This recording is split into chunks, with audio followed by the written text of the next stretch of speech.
Overnight, intense bombing in Iran, lighting up the sky in the capital, Tehran, amid more exchanges of fire with Israel and the US, and satellite imagery showing the destruction at a US base in Saudi Arabia after it was hit in an Iranian drone attack, at least 10 American service members injured. Officials telling ABC News at least 2 were seriously wounded and at least 1 tanker damaged in the Friday attack. Altogether, more than 300 American troops have been injured and 13 killed as the war now enters its 5th week. And this morning, even more troops are on the way.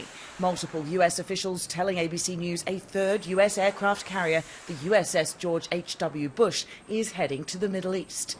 They'll join another 2,200 US Marines set to arrive in the region any day now.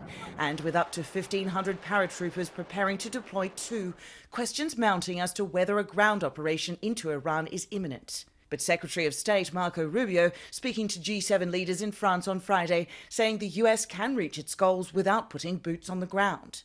And we can achieve them without any ground troops, without any. Just hours later, President Trump speaking at a Saudi-backed investment conference, calling himself a peacemaker, praising the US-Israeli operation and saying the US is now, quote, just going after targets in Iran. We have another 3,554 targets left, and that'll be done pretty quickly. And then, at some point, we're going to have to determine what we do.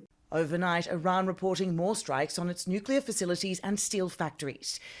Video of the confirmed Israeli strikes posted on social media showing smoke billowing from one of the factories.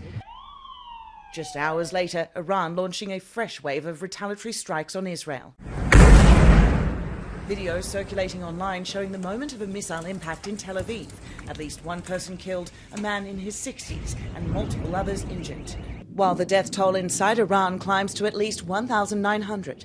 In southern Lebanon, where the IDF says it's widening its ground invasion to create a buffer zone against Iran-backed Hezbollah, more than 1,116 people killed, over 1 million displaced according to Lebanese authorities, the UN warning it's facing a humanitarian catastrophe.